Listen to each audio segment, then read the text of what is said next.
Jember siang ini. Tetap melakukan yang terbaik, penuh dedikasi. Bersama kami di Pro 1 RRI Jember, kanal informasi dan inspirasi. Mengawali perjalanan dalam Jember siang ini, saya Devi Fitra akan temani Anda mendengar dalam perjalanan Healthy Morning yang akan kami sajikan sesaat lagi. Tetaplah bersama kami. Selamat pagi, Assalamualaikum warahmatullahi wabarakatuh. Senang sekali pagi hari ini bisa ketemu lagi, kondisinya masih sehat, semuanya tambah semangat. Dan hari ini hari Rabu tanggal 26 Juni 2024. Saya Devi Fitra, pendengar, akan mengajak Anda ngobrol lagi bersama dengan spesialis-spesialis dari Ikatan Dokter Indonesia Jember yang sudah siap dengan materi-materi yang pasti ini akan sangat bermanfaat sekali untuk teman-teman, untuk pendengar nantinya untuk ikut berinteraksi. Pagi hari ini kita akan ngobrol spesifik tentang kesehatan kewanitaan. Ini memang sangat bisa dibilang luas sih topiknya, tetapi faktanya nggak semua aware. Tidak semua perhatian pada tiap permasalahan. Ada yang nganggapnya ntar juga hilang sendiri. Ada juga yang terlalu takut akhirnya nggak berani untuk melakukan konsultasi dan lain sebagainya. Nah, kalau misalkan reaksi kita nggak tepat nih pendengar, masalah keputihan ini, maka ini pun akan menjadi tindakan-tindakan yang nggak tepat selanjutnya. Kita nggak mau yang seperti itu. Oleh karena itu pagi hari ini kita sudah bersama dengan spesialis khusus yang akan ngobrol bareng kita. Ada Dr. Lintang Desi Arianti Putri, spesialis DVE. Selamat sore, selamat sore. Selamat pagi, Dok. Selamat pagi, Mbak Devi. Iya, saya terkesima dengan kecantikan dan aura positif yang disancarkan pagi hari ini. Alhamdulillah, terima kasih Mbak Devi juga cantik. Sehat ya, Dok? Alhamdulillah sehat, Mbak Devi gimana? Sehat, alhamdulillah. Dan kebetulan ini adalah topik yang memang udah ditunggu-tunggu, Dok, terkait dengan masalah kewanitaan, keputihan ini. Sepele sih, ada yang bilang ini mah masalah kayaknya udah sehari-hari gitu. Tetapi ternyata setelah kita tadi sempat ngobrol juga, dan kita juga nggak pengen obrolan kita cuman berhenti di kita ya, Dok ya. Tapi bisa jadi insight untuk teman-teman yang lain, itu seperti apa hal-hal yang harus kita pahami terkait dengan keputihan. Tapi sebelumnya saya kenalin dulu. Beliau ini adalah spesialis, saya mohon koreksi nanti kalau misalkan salah, Dokter. Iya, nggak apa-apa. Spesialis dermatologi, venereologi dan estetika. Spesialis dermatologi, venereologi dan estetika, Mbak Devi. Yang memang ini harusnya orang awam, masyarakat pada umumnya udah tahu SPKK, kulit dan kelamin, cuman berubah. Sudah diganti menjadi SPDVE, dan itu juga berlaku untuk semuanya. Meskipun SPKK-nya udah lama banget, senior saya banget, itu sama sekarang SPDVE.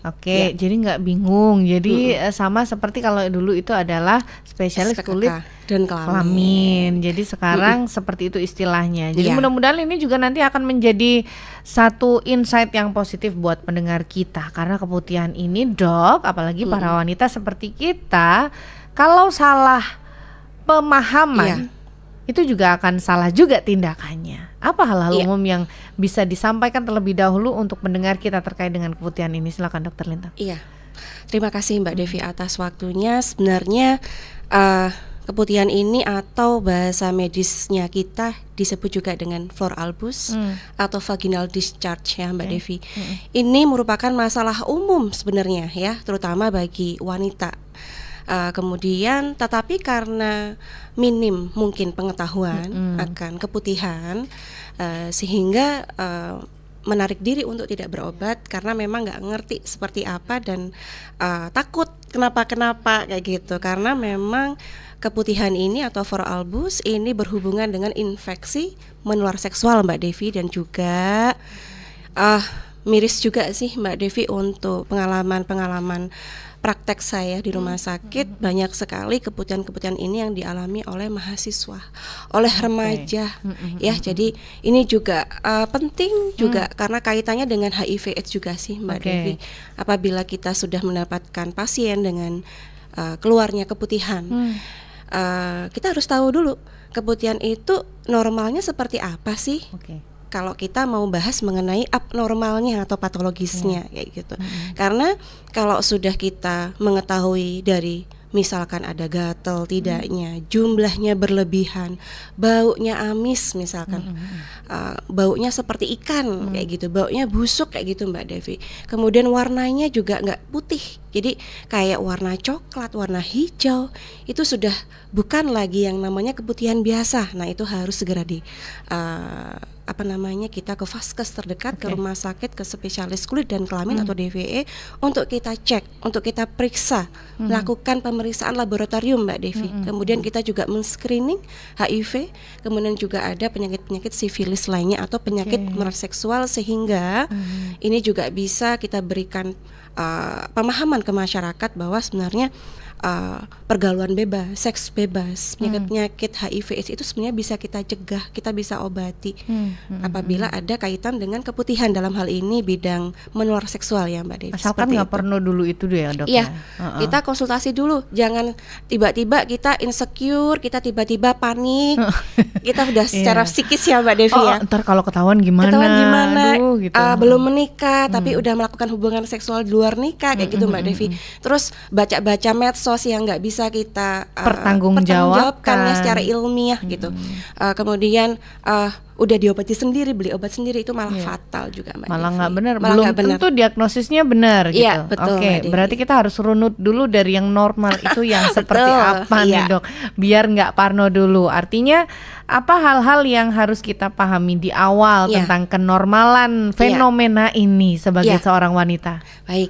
Jadi untuk para pendengar yang lagi mendengarkan ini Mbak Devi ya, ibu-ibu, remaja dan sebagainya, keputihan itu atau flor albus adalah suatu cairan putih ya, cairan putih yang keluar dari kemaluan kita, dalam hal ini vagina, selain darah. Jadi dibedakan ya antara darah menstruasi atau perdarahan dari kemaluan kita kayak gitu. Dan keputihan yang fisiologis, kalau dari kedokteran namanya fisiologis Mbak Devi, jadi normal. Itu yang pertama, dia karakteristiknya tidak berbau, nggak boleh ada baunya Mbak Devi. Baunya ya seperti bau daerah kewanitaan, daerah vagina ya, yang pH-nya kurang dari 4,5 kayak gitu. Kemudian kalau dari segi bau tidak berbau. Kemudian dari segi warna tidak boleh berwarna Mbak Devi. Jadi putih bening kayak gitu. Jadi bukan kuning, bukan hijau, bukan coklat, apalagi hitam ya. Kemudian pH-nya juga demikian, dan juga segeralah diperiksakan kalau yang saya sebutkan itu tidak memenuhi kriteria normal itu, normal fisiologisnya. Konsultasi dulu aja, nggak usah yang panik, karena kalau panik udah lain lagi ceritanya ya. Nanti larinya malah psikosomatik atau ke spesialis kedokteran jiwa. Betul, karena sekarang itu dengan beredarnya informasi yang sebegitu gampangnya, kadang-kadang ini juga jadi jebakan untuk masyarakat ya. Kalau misalkan itu terkonfirmasi benar, kalau enggak, emang kita mau dokter-dokteran sendiri, belum tentu. Yang dokter aja berapa tahun belajar, belum tentu benar. Oke, jadi bening, kemudian bening, nggak berwarna juga Mbak Devi, nggak ada berbusa juga kayak deterjen. Jadi ada loh Mbak Devi keputihan yang dia encer berbusa, warnanya juga hijau juga bisa. Lengket juga beda lagi, karena keputihan, kalau ngomongin patologisnya ya Mbak Devi ya, keputihan patologis itu kita bedakan lagi dari infeksi atau non infeksi. Nah kalau bilang dari infeksinya itu banyak, bakteri bisa, namanya bakterial vaginosis. Itu juga beda pengobatan dan perawatan dan sebagainya, itu pasti beda. Yang kedua ada yang namanya jamur, candidiasis vulvovaginal, itu juga beda karakteristiknya.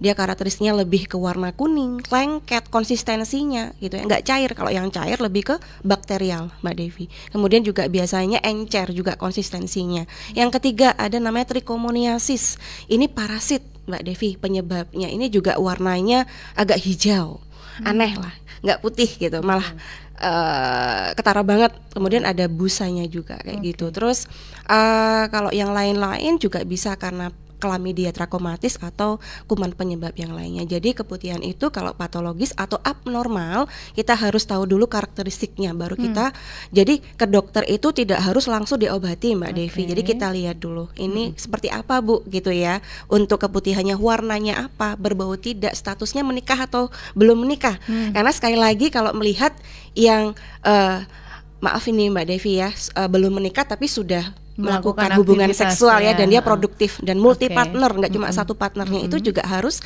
diobati nih untuk pasangannya. Nanti lingkaran setan diobatinya bener yang si cewek. Nah yang cowoknya gimana? Harus sama-sama diobati. Jadi kalau udah ke dokter nggak boleh, tidak ada dusta di antara kita. Jadi kalau nggak jujur beda.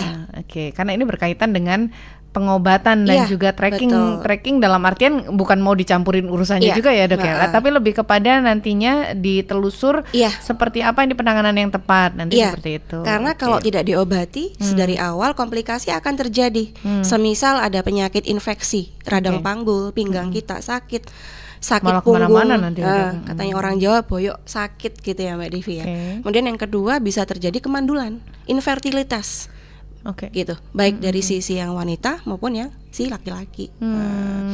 Banyak lagi penyakit-penyakitnya Mbak Devi, seperti itu. Jadi ada beberapa batas-batas kenormalan tadi yang harus diingat. Kalau misalkan sudah ada di luar itu tidak bukan sesuatu yang tabu untuk berobat atau konsultasi. Konsultasi, pengobatan, karena juga era sekarang juga beda ya sama yang dulu. Pasti yang sekarang kalau misalkan periksa ke saya pasti akan saya jelaskan gambaran dari bakterinya seperti apa, jamurnya seperti apa. Nggak dimarahin kok ya dok? Saya nggak pernah marahin pasien. Kebetulan saya kalau praktek saya selalu memberikan, kan ada ini Mbak Devi sekarang komputer ya, kita di Poli itu ada komputer, saya jelaskan ke pasien seperti ini gambarannya, keputihannya seperti ini. Jadi pasien yang periksa ke saya itu keluar dari Poli saya sudah pintar semua Mbak Devi. Jadi berobat pun itu nggak cuma pengen sehat tapi juga dapat ilmu nantinya. Dapat ilmu, harus tahu. Dok, karena siaran kita ini kok juga disiarkan langsung di kanal YouTube-nya RRI Jember. Jadi untuk penonton YouTube-nya kita sekarang, kalau misalkan mau tanya-tanya langsung, boleh langsung di kolom komentar, langsung saja tanya, atau di 0331336652. Langsung telepon, nanti kita akan jawab, konsultasi langsung bareng Dokter Lintang, jadi jawabannya langsung. Soalnya kalau janjian sama Dokter Lintang kan harus daftar dulu tuh. Nah kalau sekarang bisa langsung, nggak usah langsung aja, kalau pakai daftar. Betul. Kadang-kadang ada yang malu mungkin dok, karena ini kan masalah untuk beberapa orang bisa dikategorikan sebagai masalah sensitif gitu. Pakai nama samaran nggak apa-apa, monggo silahkan. Kerahasiaan itu pasti akan dijamin oleh Dokter Lintang. Dok, ada penelpon yang sudah bergabung, kita coba angkat terlebih dahulu. Selamat pagi. Selamat pagi. Siap, selamat pagi. Dengan kakak siapa? Dengan ibu-ibu ini Mbak. Iya, gak mau disebutkan berarti ini. Dengan ibu. Baik Bu. Kalau dipanggil kakak juga boleh. Kakak ibu begitu. Muda, ya. Kakak muda. Ibu kakak. Ibu kakak. Oke, silahkan pertanyaannya, ada Dokter Lintang di sini. Oke, selamat pagi dokter. Selamat pagi kakak ibu. Iya. Gimana? Saya Bu Wahyu, perkenalkan. Iya. Saya udah punya anak 2 dok. Iya. FII ya. Ya nggak apa-apa, memang harus ada informasinya ya dok ya. Karena nanti bisa jadi pertimbangan. Kita harus tahu juga. Menikah, tapi nggak multi partner kan ya Bu? Jangan sampai. Harus setia pada pasangan Mbak Devi. 2 anak. Silakan Bu. Ya benar. Gini kan sekarang lagi marak-maraknya ini kan dok, kanker serviks kan. Iya. Nah, saya tuh pernah baca-baca kalau keputihan tuh salah satu cikal bakalnya kanker serviks itu gitu. Nah, terus kalau menurut dokter nih kan kalau untuk mengetahui kanker serviks itu kan harus pakai tes pap smear itu ya dok ya. Iya. Nah itu keputihan yang bagaimanakah yang mengarah ke kanker, dan dalam kita hidup 1 tahun sekali atau harus rutinkah kita pap smear tuh, waktunya kapan dok yang tepat gitu? Iya. Oke, Bu Wahyu. Terima kasih. Lagi, dok. Gimana? Untuk mencegah kanker serviks itu kan harus vaksin kan ya? Iya. Vaksin itu haruskah atau bagaimana gitu? Iya. Untuk saran dokter gimana gitu? Iya. Tapi boleh nggak saya tanya Mbak Devi? Boleh. Bu Wahyu, di keluarga ada yang terkena kanker serviks? Ada riwayat keluarga? Saudara? Kalau nenek sih ada, tapi bukan kanker serviks dok. Lebih payudara ke sih. kanker payudara. Oke. Gitu. Iya. Jadi kan kita harus ini ya jaga-jaga dulu gitu. Iya, karena boleh. masih serem juga. Iya, Betul, makasih betul. Bu Wahyu. Baik, ada lagi Bu Iya. Wahyu yang ingin ditanyakan? Oh, udah cukup. Baik. Terima kasih Dokter Iya. Lintang, Mbak Devi. Terima Iya, kasih, sama-sama. selamat pagi. Pagi. Baik, ini pertanyaannya memang benar Pasti. ya mewakili gitu. Ini Mewakili, pasti iya. mewakili dari informasi yang akan disampaikan juga Iya, ya, Dok betul ya. Mbak Devi. Oke, mau langsung dijawab, Dok? Boleh, Silakan. saya akan jawab. Terima kasih Bu Wahyu sebelumnya dan terima kasih udah mau share ya. Kadang kebanyakan yang nggak mau share, malu gitu. Malu. Banyaknya seperti itu. Jadi benar sekali keputihan itu juga cikal bakal dari yang namanya kanker mulut rahim atau kanker serviks. Sebenarnya keputihan itu saya bilang kembali ada yang fisiologis ya Mbak Devi, normal. Karena kenapa? Mukus atau lendir atau duh yang keluar cairan itu sebenarnya melindungi Area daerah tersebut. Iya, area serviks itu ruangan di bawah vagina yang berhubungan sama ruangan rahim, yang berhubungan sama vagina di bawah. Nah, itu yang melindungi kita malah dari serangan-serangan mikroorganisme yang jahat. Dari patogen, dari kuman, dari jamur, dari bakteri. Nah, cuman kalau misalkan ini berlebihan dan dia itu masif, kemudian kriterianya yang sudah saya jelaskan tadi, itu perlu untuk kita segera periksakan. Sebelum periksa kita konsultasi, pasti ada yang namanya kita anamnesis tuh dokternya. Kemudian dilakukanlah pemeriksaan fisik. Nah, kalau yang korelasinya dengan kanker serviks, kalau misalkan sudah berobat ke bidan atau ke dokter spesialis nih, kemudian diobati, keputihannya tidak berwarna, tidak berbau, tidak ada apa-apa, cuma putih bening Mbak Devi, tapi banyak sekali gitu. Kemudian diobati 1 minggu 2 minggu sampai 1 bulan belum membaik, bulan berikutnya seperti itu lagi. Nah, kalau misalkan kita ada pasien seperti ini, udah diobatin, udah dicek lab, kemudian dicek kembali, nggak ada lagi bakteri-bakterinya, tapi kok masih ada ya muncul keputihannya, ini yang sudah kita harus lakukan pap smear. Pap smear, pemeriksaan pap smear beda banget sama pemeriksaan yang keputihan tadi. Beda. Nah, ini udah syaratnya ya pasti udah menikah Mbak Devi. Kalau belum menikah nggak bisa karena udah terkoyak ya. Jadi kita ada melakukan suatu tindakan pap smear, kemudian dilihat oh ada ini infeksi kronis. Nah kayak gitu Lebih udah dalam lagi ya sampelnya ngambilnya gitu ya, ya, pasti ya. ada petugas yang sudah mahir untuk melakukan suatu pengambilan sampel di pap smearnya untuk mengetahui kanker serviksnya itu tadi. Nah kalau misalkan ciri-ciri yang sudah mengarah ke kanker serviks itu sebelum dilakukan pengambilan sampel di daerah mulut rahimnya tuh Mbak Devi, nggak sampai ke rahim ya Mbak Devi, ke mulut serviksnya itu sudah rapuh, udah berdarah, udah bleeding. Jadi ciri-cirinya yang mengarah ke kanker rahim, kanker serviks kandungan itu dilakukan pengambilan sampel sebelum ke arah tujuan yang mau diambil. Sampelnya dengan lidi kapas itu sudah rapuh, itu sudah bleeding, perdarahan. Tapi nggak boleh juga diperiksa sendiri ya Dok? Nggak bisa, nggak boleh. Itu harus tenaga. Takutnya kesehatan. Sekarang Dokter Lintang udah bilang nanti kalau misalkan serviks itu kalau belum nyampe aja udah berdarah, udah dicek dulu. Waduh tambah parah nanti. Itu ciri-ciri yang saya ketahui langsung. Kebetulan ibunda saya almarhumah juga menderita kanker serviks tapi sudah meninggal ya Mbak Devi 2019. Jadi ciri-cirinya dulu mama saya bercerita 2015. Saya kok keputihan dari 2014 nih gitu. Saya obati dengan obat-obatan. Kok tidak membaik ya 3 bulan, 6 bulan, masa mau minum obat antibiotik terus gitu. Kemudian kita lakukan pap smear Mbak Devi sebelum lidi kapasnya mengarah ke tujuannya itu kok sudah bleeding. Pap smear lagi, dokter kandungannya bilang bleeding lagi. Pap smear lagi sampai 3 kali lebih. Nah itu yang rapuh itunya, berdarah dan kemudian berbau ya Mbak Devi, pasti itu sudah mengarah ke kanker serviks. Ya itu yang kita harus aware, kita harus tahu itu ciri-cirinya. Kemudian tadi pertanyaannya lagi Mbak Devi. Pertanyaannya itu tentang vaksin. Vaksin, oke. Kalau misalkan ada keluarga, nenek kita, saudara, lebih ke saudara dekat ya Mbak Devi ya, ke bude, ke Pak D, apalagi ke ibu, itu pasti nenek, kakek kita, mbah kita. Kalau sudah ada kanker apapun sebenarnya, kanker serviks, kanker payudara, kanker di pita suara, pokoknya ada semacam penyakit kanker di riwayat keluarganya, itu harus, apalagi kanker serviks itu harus vaksin. Harus ya, vaksin itu bukan kita membuat tidak bisa terinfeksi, bukan. Jadi kena pun terpapar, tapi nggak sampai dia membelah atau dia menjurus ke infeksi, ke kanker, ke sana kayak gitu. Nggak memperberat, nggak semakin yang bikin parah kayak gitu loh Mbak Devi. Itu harus infeksi untuk vaksinnya itu Gardasil untuk yang diutamakan untuk kanker serviks tuh Mbak Devi. Jadi harus segera vaksin. Timingnya gimana dok? Itu 3 kali ya Mbak Devi untuk vaksinnya. Jadi nanti akan diberikan tanggal jadwal oleh petugasnya. Nanti tinggal divaksin aja di daerah bahu kita Mbak Devi.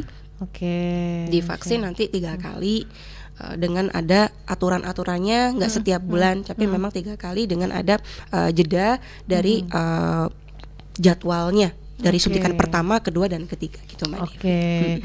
Ada beberapa hal yang kita masih akan bahas ya dok ya, karena semakin ini banyak banget sebenarnya pertanyaannya. Tapi tenang dulu dok, kita jeda dulu sambil menunggu teman-teman yang ingin bergabung di kolom chat kita juga masih boleh langsung aja tanya di situ. Kita pantau, nanti kita akan langsung sampaikan pertanyaannya, atau nanti di 0331336652 masih bersama kami di Pro 1 RRI Jember. Nanti kita masih akan lanjut lagi pendengar bersama dengan Dr. Lintang masih dalam acara Healthy Morning. Alexander Fleming adalah seorang dokter dan ahli bakteri asal Skotlandia. Di tahun 1928, ia mengembangbiakan bakteri Staphylococcus untuk keperluan eksperimennya. Melalui riset dan percobaan, ia melihat bahwa bakteri itu dihancurkan oleh jamur mikroskopis dengan nama awal Penicillium notatum. Jamur ini menghasilkan zat yang efektif melawan bakteri dan diberi nama penicillin. Dari sinilah lahir gagasan untuk membuat antibiotik yang pertama.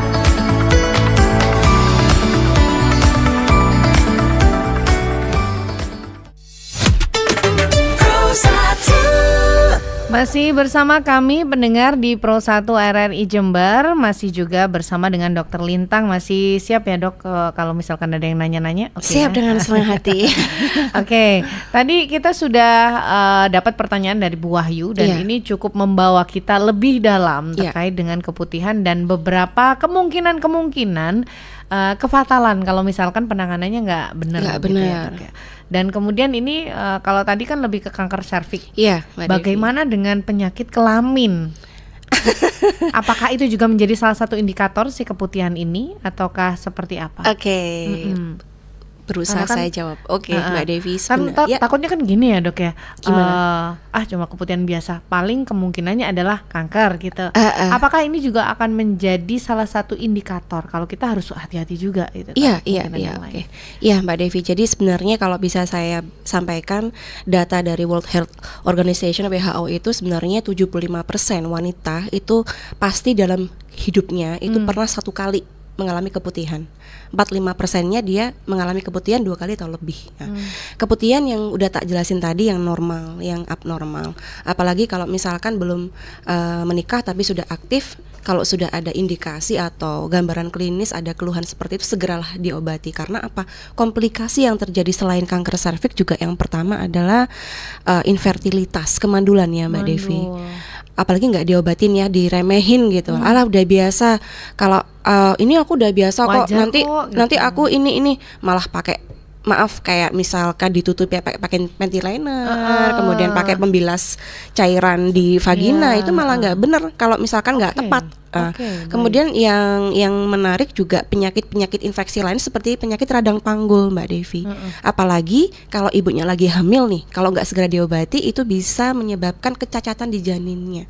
Cacat janin itu juga fatal juga. Jadi kondisinya itu nggak cuma berhenti pada orang mungkin yang lagi nggak hamil, tapi justru yang hamil juga harus waspada. Waspada yang juga. Belum juga harus waspada. Dan kalau menyinggung juga, jadi keputihan yang selama ini saya berpraktek sampai sekarang juga kebanyakan juga si laki-laki ini juga banyak loh Mbak Devi. Kayak misal dia kencing nanah kayak gitu, keluar kan. Kalau di wanita namanya keputihan, kalau si laki-laki namanya duh tubuh. Nah, itu juga bisa kita cek. Karena kalau misalkan si laki-laki nggak dicek, nggak diobati, nanti dia melakukan hubungan suami istri, istrinya juga lain, gitu. Sama gitu. Jadi harus sama-sama, dua-duanya ini harus segera diobati. Hei bapak-bapak, berarti harus hati-hati juga. Nggak bisa nih yang disalahin cuma cewek doang, tapi ternyata ada dua mata pisau yang harus benar-benar dijaga dua-duanya. Iya, bisa ya, sembuh Pak, kok Mbak Devi. Jangan terlalu panik. parno kok. Bisa selama sedini mungkin segera diobati. Jadi nggak browsing aneh-aneh. Aduh ini mendiagnosa diri sendiri.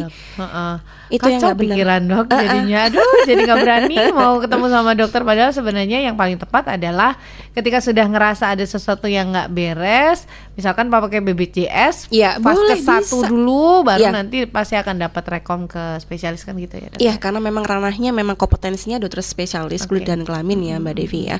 Jadi jangan sampai merasa sudah stigmanya udah mikirannya aneh-aneh, ayo segera diobati karena itu bisa sembuh. Nanti kita akan pantau.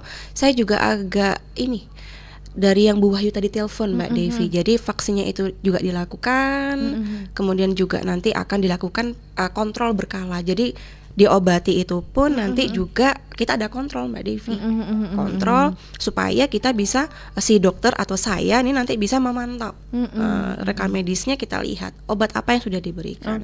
Misalkan kok udah diobati saya kok malah nggak sembuh-sembuh ya dokter Lintang, ternyata suaminya nggak diobati kayak gitu ya. Itu juga harus diobati. Jadi ya nggak bisa sembuh kalau misalnya nggak ketahuan ya. Kebanyakan memang agak susah ya Mbak Devi kayak untuk diajak berobat kayak gitu. Tapi ya demi kesehatan masa depan yang baik, nggak ada yang nantinya faktor keganasan yang terjadi, ya ayo segera diobati gitu. Baik, ada penelpon lagi dok, kita terima dulu. Selamat pagi. Selamat pagi. Iya selamat pagi. Dari kakak siapa? Saya dengan Mbak Maya. Mbak Maya, boleh silakan. Dok, saya tanya. Iya. Saya ini kan kalau keputihan itu biasanya banyak itu ketika mau menjelang haid sama menjelang masa subur. Iya. Nah, cukup mengganggu sih dok, karena memang sebelumnya saya itu ada miumnya dok. Gatal nggak putihannya? Keputihannya ketika menjelang haid itu gatal, menjelang masa subur itu gatal. Tapi warnanya masih putih bening ya? Putih dok. Putih ya? Kadang bening, kadang putih. Iya. Itu aja. Itu sebenarnya saya ada mium dok. Mium sekitar 7 cm. 7 cm. Udah ini melakukan suatu pengobatan sama dokter kandungan. Jadi saya tiap bulan itu selalu rutin USG dok untuk kata dokter itu saya harus terus dipantau. Iya. Terus lagi saya nggak boleh nambah berat badan dok. Oh iya. Itu berat sekali rasanya. Maaf, sudah punya anak Bu? Saya sudah punya anak satu. Alhamdulillah ya. Iya. Nah yang saya mau tanyakan dok, apakah mium ini berpengaruh juga terhadap banyaknya keputihan tersebut? Gitu. Iya dok. Ada lagi Kak Maya? Sudah. Terima kasih dokter. Terima kasih Kak Maya, selamat pagi. Pertanyaannya dari tadi berbobot loh Mbak Devi. Karena mereka aware. Ini adalah penelpon kita aware dok, tentang apa yang mereka rasakan gitu. Nah, pertanyaannya berkualitas banget. Tapi kita boleh tahan dulu, ada penelpon lagi. Iya nggak apa-apa. Aduh jalannya laris ini. Selamat pagi. Selamat pagi. Iya selamat pagi, dari siapa? Dari boleh suaranya boleh diperjelas, agak terputus-putus yang kami terima suaranya. Halo, dari Bintang kan. Bintang. Ya. Baik Bintang, silakan Bintang, pertanyaannya. Dok, ini mau tanya gitu kan, kalau keputihan itu ngeri ya dok ya. Terus kalau banyak kita baca di web itu kayak yang pokoknya udah kronis, udah parah. Kan kita juga takut ya dok, sebagai wanita kadang keputihan, kadang itu enggak. Nah, gejala apa sih dok yang kalau kita keputihan nih kita tuh aku harus ke dokter nih, gitu tuh keputihannya kayak apa sih? Oke. Ada lagi? Ada lagi nggak? Udah. Baik, terima kasih Bintang, selamat pagi. Baik, ya. Lupa kita nggak tanya. Ini kayaknya belum menikah ini. Nah, tapi terwakili ya dok? Iya terwakili, nggak apa-apa. Kita jawab dulu dari Mbak Maya. Mbak Maya ini kondisinya Maya. Keputihan, dia ada miom, dalam pemantauan juga. Apakah itu ada korelasinya dengan keputihan yang dia rasakan? Iya. Baik Bu Maya, jadi kita harus tahu dulu apa sih yang faktor-faktor apa yang kita itu keputihan yang secara fisiologis tapi itu banyak berlebihan. Nah, fisiologis sendiri itu faktor-faktornya itu kita muncul keputihan, yang pertama faktornya bisa karena usia-usia prapubertas itu juga muncul ya, selaput lendir atau mukus yang keluar dari vagina kita tapi dia fisiologis normal. Yang kedua bisa karena faktor hormonal atau setelah kita itu ada yang namanya masa subur Mbak Devi. Sebelum kita menstruasi itu ada masa subur di mana kita akan mengeluarkan suatu cairan tuh bening sekali, dan dia itu kalau kita ambil dengan jari kita apa ya, dia itu panjang, panjang dia itu panjang, molor bahasa Jawanya, nggak putus. Nah itu termasuk yang normal, yang fisiologis. Kemudian juga pasca persalinan, kemudian ada faktor-faktor seperti setelah menstruasi itu juga keputihannya juga fisiologis. Kemudian faktor-faktor seperti higienitas itu juga mempengaruhi ya. Jadi jangan sampai kita udah tahu keputihan, celana dalamnya kita nggak ganti. Terus kayaknya masih nggak apa-apa deh gitu. Terus celana dalamnya Mbak Devi kainnya bahannya tuh nggak menyerap. Nah, kayak gitu. Itu terus nanti kita bahas itu banyak renda-rendanya. Itu nggak boleh, nggak bisa. Jadi Bu Maya, selama keputihan itu masih tidak berbau, warnanya masih putih bening, kemudian juga yang saya sebutkan itu sudah ada dan terpenuhi, tidak berbau, misalkan ada warnanya kuning, coklat, hijau, lah itu udah harus periksa deh, nggak perlu yang bertanya-tanya kembali, dah langsung periksa ke saya, boleh banget langsung konsultasi, langsung kita lakukan tindakan atau pengobatan. Cuman kalau untuk masalah miom juga ada mungkin ada pengaruhnya juga Mbak Devi ya, faktor keganasan, faktor tumor apa sebagainya itu juga ada pengaruhnya. Cuman sekali lagi dengan Bu Maya itu tiap bulan dia selalu kontrol, itu masih oke sih, nggak masalah. Yang saya sebutkan kalau dia udah berwarna, berbusa, amis, bau busuk, bau ikan, bener. Ini ada namanya visiodor, Mbak Devi, itu ke arah bakterial vaginosis bakteri ya. Itu juga ada pengobatan selama 1 sampai 2 minggu, kemudian ada kontrol lagi seperti itu. Ya, it's okay. Periksa itu nggak apa-apa. Itu pun bukan aib ya. Namanya wanita ya dok. Aktivitasnya banyak di bawah sana ya. Pintu keluarnya anak ya nggak sih. Terus tiap bulan juga ada aktivitas menstruasi. Artinya nggak usah malu kalau misalkan memang ada beberapa hal yang perlu dikonsultasikan. Lebih baik konsultasinya ke dokter, bukan ke internet. Iya betul. Susah kalau mendiagnosa sendiri tuh biasanya, ngobati sendiri. Ya kalau bener, kalau enggak makanya. Oke, kemudian ada pertanyaan dari Mbak Bintang. Ini mewakili, ini juga mewakili. Pernah dia merasa kondisinya perih, kemudian banyak gitu keluarnya, dan pertanyaannya pada posisi yang seperti apa sih kita itu harus ini udah harus periksa nih. Apakah baru khawatir periksa boleh, ataukah tunggu dulu baru seperti apa baru periksa? Oke, di sini tadi lupa banget tanya statusnya udah menikah apa belum. Maaf ya. Kita cuma memprediksi. Ya, jadi yang saya samakan kembali, karakteristik kita harus tahu dulu. Ada namanya bakteri, dia itu karakteristiknya nggak ada gatal, malahan nggak ada gatal, tapi kalau yang sudah menikah saat dia kontak seksual dengan suaminya itu nyerinya hebat, kerasa banget. Pasien saya itu kesakitan sampai nangis ya Mbak Devi ya, umurnya masih sekitar 20-an. Kemudian selain gatal, kemudian jumlahnya berlebihan banget ini Mbak Devi. Semua keputihannya kebetulan lebih, untuk yang dari bakteri juga lebih. Kemudian dari segi baunya Mbak Devi, ini baunya amis seperti ikan.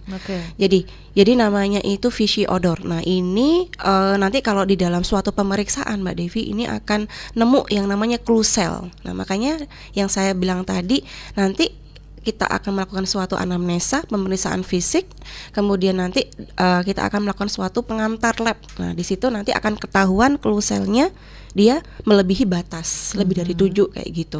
Nah, ini bakteri ini yang melekat di epitel vaginanya, Mbak Dewi. Nah, kemudian untuk yang jamur nih, nah jamur nih beda lagi. Dia itu malah gatalnya luar biasa kalau untuk jamur. Kalau yang bakteri dia nggak bikin gatal. Kalau yang jamur dia gatal banget, Mbak Devi. Terus terasa kalau nyeri nggak dominan ya, ada nyeri tapi nggak terlalu nyeri amat gitu. Yang paling menarik adalah lihatlah keputihannya. Keputihannya warnanya udah kuning. Kuningnya itu kuning yang berlebih jumlahnya, dan konsistensi ketika kita pegang itu dia kayak keju. Kuning persis. Jadi memang tampilannya appearance moist gitu ya, Dok. Appearance itu, Mbak Devi. Keju. Baunya juga bau ragi. Jamur. Nah, itu juga harus diobati, Mbak Devi. Kemudian kalau untuk parasit, nah ada lagi yang namanya parasit. Selain bakteri, jamur, parasit. Parasit ini juga dia itu nggak ada gatalnya biasa aja, gatal-gatal biasa, Mbak Devi. Kemudian juga jumlahnya berlebihan juga. Kemudian dari warna keputihannya, ini menarik, dia kehijauan. Dia ada kuning juga, tapi lebih dominan kehijauan ya. Kemudian juga kadang-kadang dia ada busanya, Mbak Devi. Kayak deterjen kita habis nyuci, nah itu gitu berbusa gitu ya. Kita harus benar-benar kita harus sayangilah tubuh organ kewanitaanmu juga, ini aset juga ya, Mbak Devi ya. Kita melahirkan juga dari situ ya, vagina gitu. Kemudian kalau dari pemeriksaan nanti akan terlihat yang sudah menikah, Mbak Devi, akan terjadi fenomena seperti strawberry appearance. Jadi parasitnya itu dia itu kayak kutu rambut, dia itu akan cervixnya itu akan kelihatan, di dalam cervixnya itu akan kelihatan kayak luka-luka bekas digigit sama si kutu-kutunya, si parasitnya, bikin kayak strawberry, jadi buah strawberry, persis seperti itu.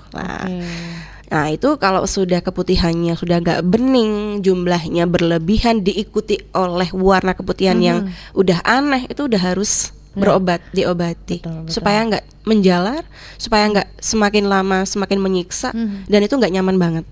Entah itu parasit, jamur atau bakteri, ketiganya perlu penanganan. Jadi bukan masih bakteri ini, nggak gitu ya. Nggak bisa. Tiga-tiganya ini perlu, dan baru ketahuan kalau misalkan udah ke dokter. Dan itu pengobatannya beda, Mbak Devi. Obatnya nggak sama.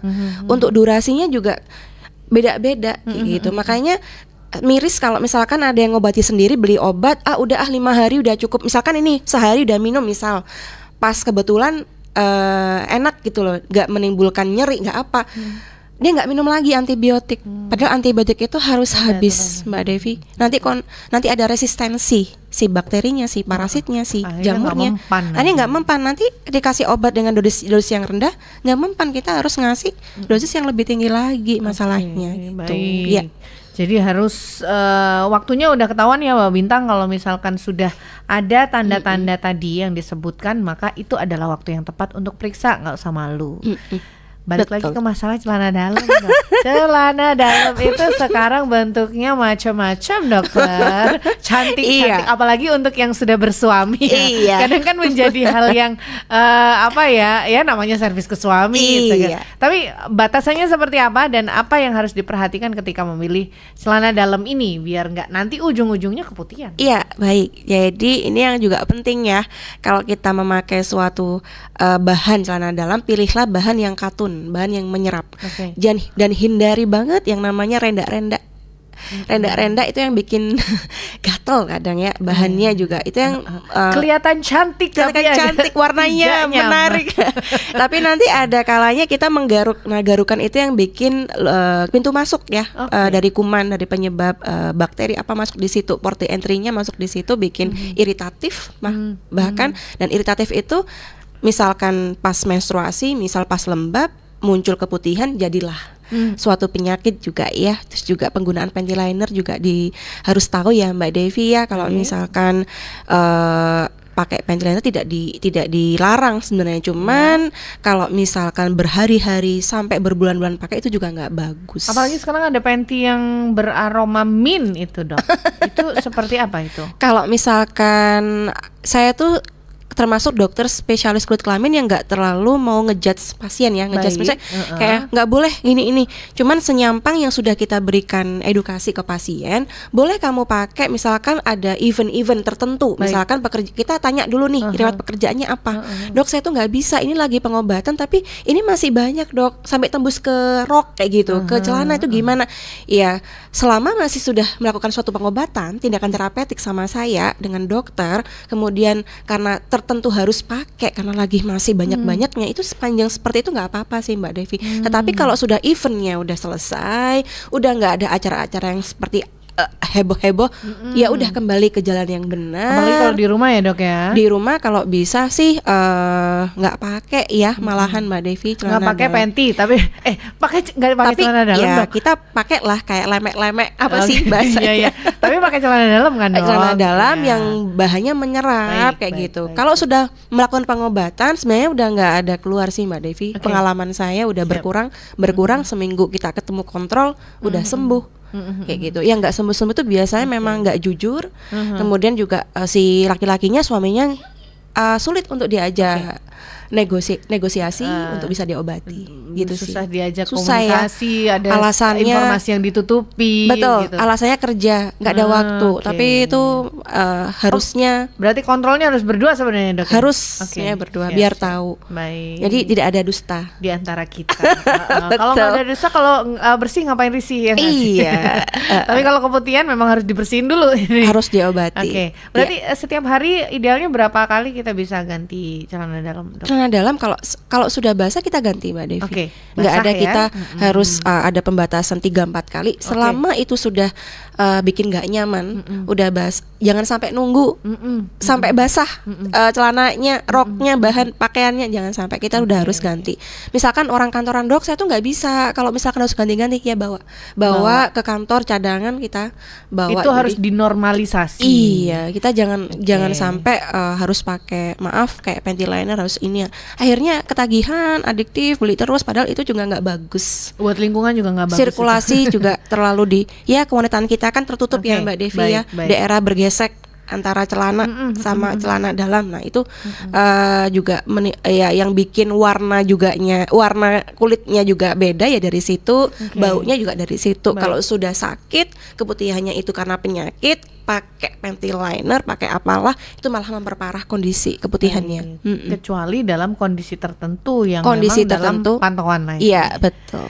Dok, sekarang kalau dokter tadi bilang bahwa masalah sirkulasi ini juga menjadi salah satu penentu kesehatan area kewanitaan kita. Apakah kemudian berat badan ini juga menjadi faktor dok yang akan memperburuk kondisi? Seperti apa dok? Ada korelasinya Mbak Devi. Jadi orang-orang dengan obesitas itu juga pengaruh ya.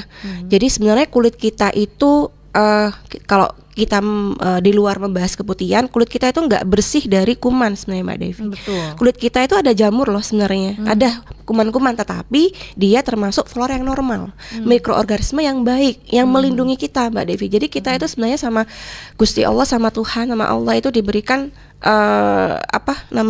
kelengkapan organ kulit yang seperti ini, itu juga ada proteksinya juga. Nah, kalau korelasinya dengan orang obesitas ini juga ada kaitan ya. Jadi produksi kelenjar keringatnya juga pasti agak lain ya. Kemudian produksi kelenjar minyaknya juga agak lain. Nah, ini kalau misalkan dikaitkan dengan penyakit, bisa banget orang obesitas itu lebih cepat terkena infeksi kulit kayak jamur kayak gitu. Fisiologis kan di daerah sini juga akhirnya fisiologis, tapi beda gitu. Kalau misalkan kembali ke keputihan, kita pakai cara pembersih vagina yang wangi lah apa, itu malah akan melibas atau membunuh mikroorganisme atau bakteri baik di situ.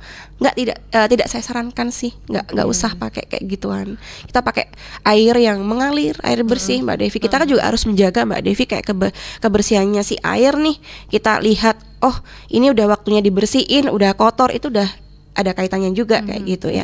Tapi lebih baik pakai air yang mengalir dari keran untuk kita bisa bilas vagina kita. Ada cairan antiseptik itu dok, apakah disarankan juga? Kalau antiseptik boleh ya, nggak masalah.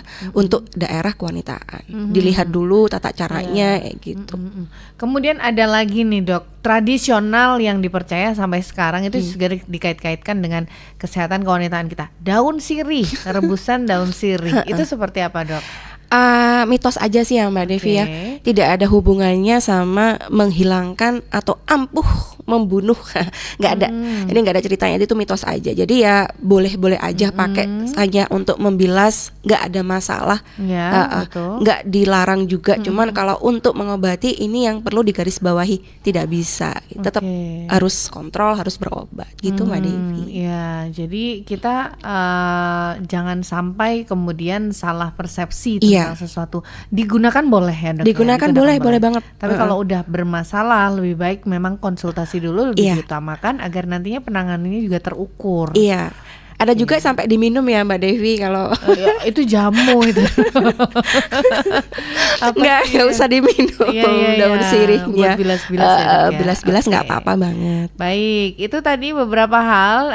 Pendengar kita masih punya waktu walaupun nggak banyak ya, tapi masih bisa digunakan 0331336652. Kalau nanti masih ada beberapa pertanyaan di kolom komentar, silahkan. Ini masih slow aja, but it's okay. Tadi sudah ada beberapa penanya yang mewakili pertanyaan-pertanyaan yang ada di penelpon kita tadi ya dok. Iya. Oke. Nah sekarang nih dok, yang pengen saya tanya itu tentang hal-hal sederhana yang bisa dilakukan oleh kita untuk kayak pertolongan pertama gitu loh. Kalau terjadi hal-hal semacam ini, apa yang harus dilakukan? Ini hal apa ini? Keputihan dong. Ya maksudnya keputihannya kayak berlebih gitu, apa yang harus dilakukan gitu ya.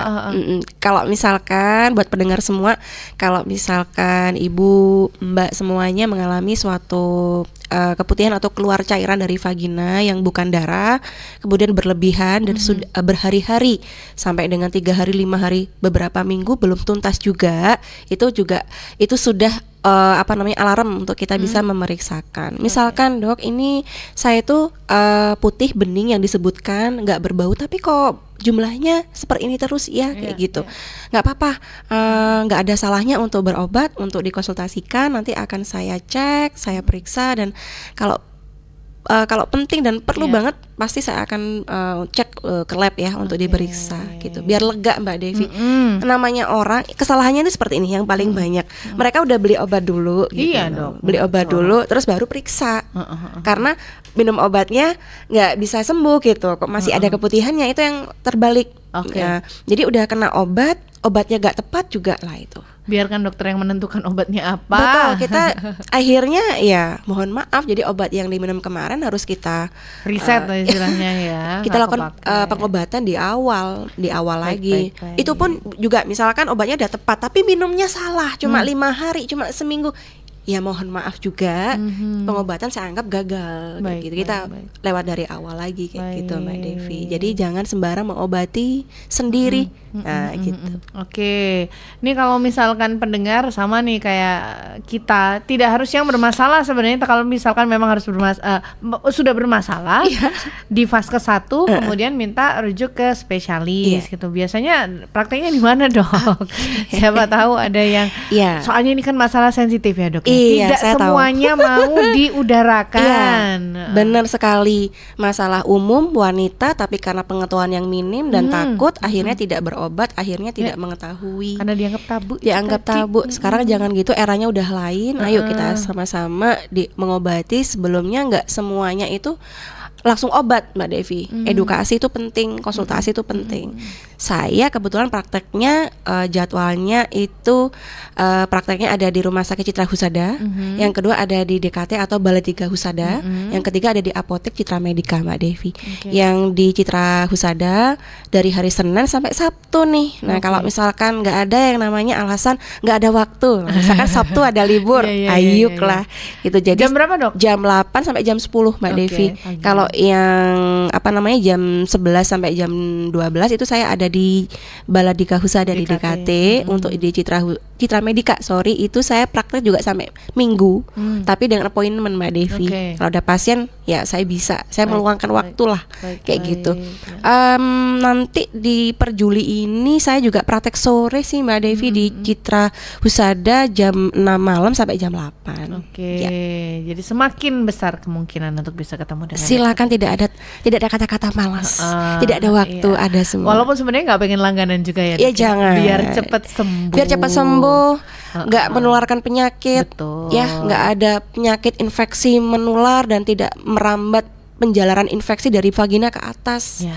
Itu yang berbahaya. Baik. Ya. Closing statementnya sekarang, Dok. Apa yang ingin disampaikan kepada pendengar kita dari sepanjang pembahasan yang sudah kita lakukan? Walaupun sebenarnya saya yakin banyak nih detail-detail yang belum tersentuh. Tapi apa yang ingin disampaikan kepada pendengar kita? Oke, Mbak Devi. Sebenarnya saya ingin memberikan suatu informasi ke masyarakat bahwasanya untuk penyakit keputihan ini tidak dirasakan oleh seseorang yang sudah berumah tangga. Jadi kebanyakan eranya malah mahasiswi, anak-anak remaja kita. Jadi miris sekali kalau remaja kita atau generasi muda kita, bangsa kita sudah mengenal free sex, sudah mengenal seksual dengan multi partner, dengan tidak pasangannya lebih dari satu. Itu miris. Makanya penyakit HIV merajalela, makin banyak, makin tahun makin banyak. Nah itu kita sebenarnya bisa aware di sini dengan kita menjauhi pergaulan bebas, seks bebas. Sayangi dirimu, sayangi badanmu. Ayo kita sehat, hidup sehat tanpa adanya penyakit-penyakit yang membahayakan seperti HIV atau kanker seperti itu. Oke, Dokter Lintang, terima kasih waktunya. Sama-sama Mbak Devi, terima kasih saya sudah diundang ke sini. Terima kasih. Ini karena memang kita setiap hari Rabu akan bertemu dengan banyak spesialis yang sudah disediakan oleh Ikatan Dokter Indonesia Jember. Waduh, keren banget ini, dan ini akan menjadi sarana langsung yang bisa digunakan oleh pendengar kita untuk berkonsultasi secara langsung. Dokter Lintang, terima kasih, sehat selalu. Sama-sama, doa yang sama Mbak Devi. Selamat beraktivitas dan semoga kita masih bisa ketemu di lain kesempatan. Iya, amin Mbak Devi. Selamat pagi, assalamualaikum. Waalaikumsalam warahmatullahi wabarakatuh. Dan selamat pagi. Itulah tadi pendengar perbincangan kita bersama dengan Dokter Lintang Desi Arianti Putri, spesialis DVE, yang sudah membahas terkait dengan keputihan dan apa-apa saja yang perlu kita cermati. Bisa jadi ini adalah sesuatu yang dianggap sepele, tapi kalau penanganannya tidak tepat, ternyata bisa berujung dan merambat kepada permasalahan-permasalahan lain yang sangat luas sekali dampaknya kepada tubuh kita.